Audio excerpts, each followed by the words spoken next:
Only one of my neighbors asked me, and she was like a close friend, what happened. But anyway, so, I understand in Japan, the suicide forest, it has a purpose. It's kind of like assisted dying there, and it's acceptable in that country because it's just their culture. It's sad, but I mean, what's the difference if you hang yourself at home or in the forest? I'll tell you what the difference is.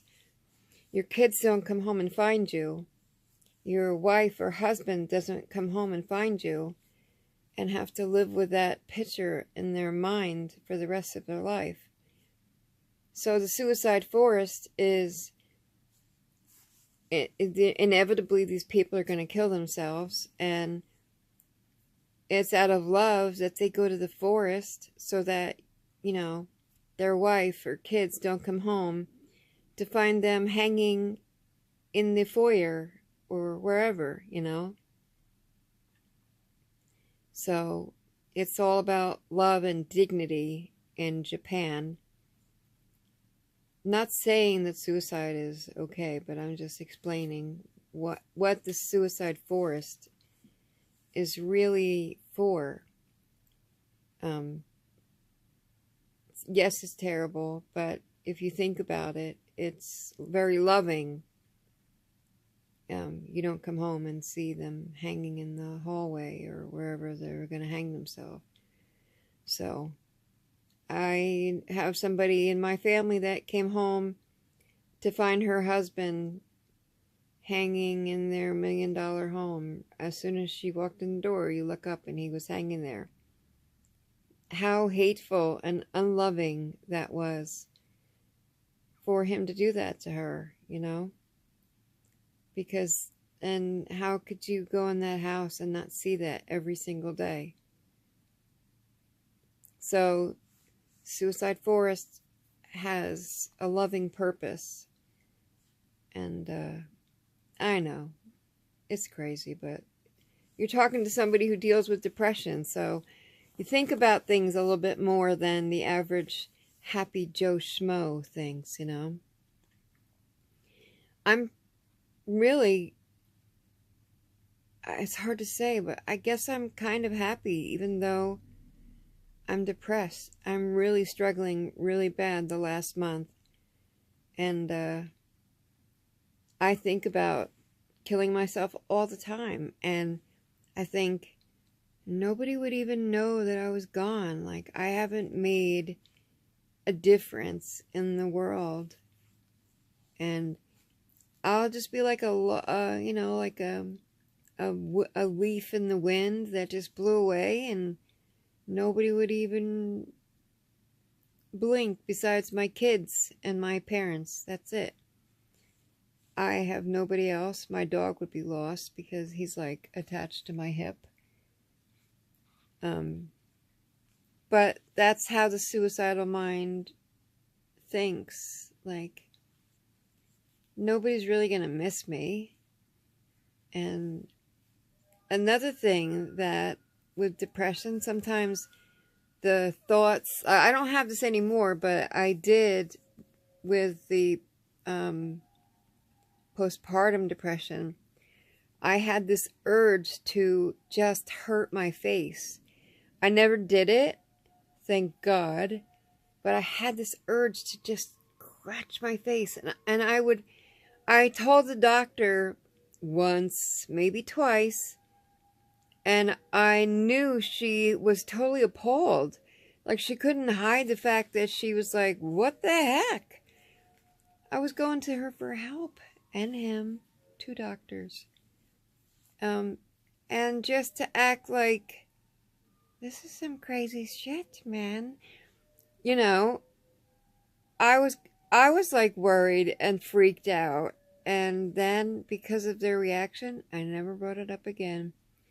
And I had that problem for years where I the urge to just was there. it was like a stress in my hands that wanted to do that. I can't explain it.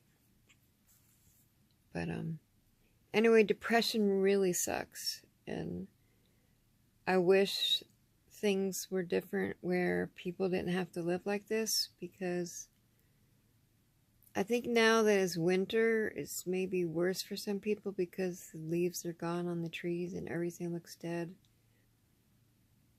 But yeah. So lifting up Logan Paul with all this, seeing his face all over the TV, you guys have just made him more famous, and his Loganies, or whatever they're called, they're not going to turn his back on him, because literally, if you watch the video, he's just a stupid kid, man. He said, he apologized during the video, but that nervous laughing and idiot acting when you're nervous is so normal that a lot of people just get stupid when they're nervous. So, I don't think he was just doing what other YouTubers have done. Go and visiting the suicide forest. They're going to sleep there overnight and see if there's any ghosts that bother them, And they just happen to pick the trail with a fresh body. But his fans, they're still going to be there. They're not going away. I mean, they met a Logan fan right in the parking lot, It's not gonna dent him whatsoever. So every time I see him on TV, I'm thinking, ooh, boy, he's made it. He's up there now. People that never heard of him have gone to his channel. They're now watching his videos to see, what is this kid all about? So Logan Paul can just thank everybody for making him a really nice big paycheck. But I do worry about my son. I worry for him. I know how strong depression is. And hopefully, what is that? Hopefully he'll be able to find a space in his life where he can be happy. And I just feel so all alone. It's so hard. I can't even think of the name of a friend anymore, because I've been sick so long that when you're sick a long time, I think I got sick in I was sick before with MS and fibromyalgia, but in 2014 I went septic, and I had encephalitis, and just been ongoing for years, back and forth with really bad infections. And I stopped going out because I don't feel well. And friends just drift away because they're healthy, and they don't want to live this life. And they want friends that are going to be like, hey, let's go out to eat, and let's do this, and let's do that. And I'm like, ugh, I got to just do my daily things. I got to keep my house clean and take care of things with my parents. And I'm not well enough to be... Anyway, point in is the friends that I have slowly, after years of being sick, they're gone. And so I have no one. No one. I have my mom and dad, who are in their 80s. I have my dog now, 3 years, December 26th. I have my son, who is 17, and my other son that's 31.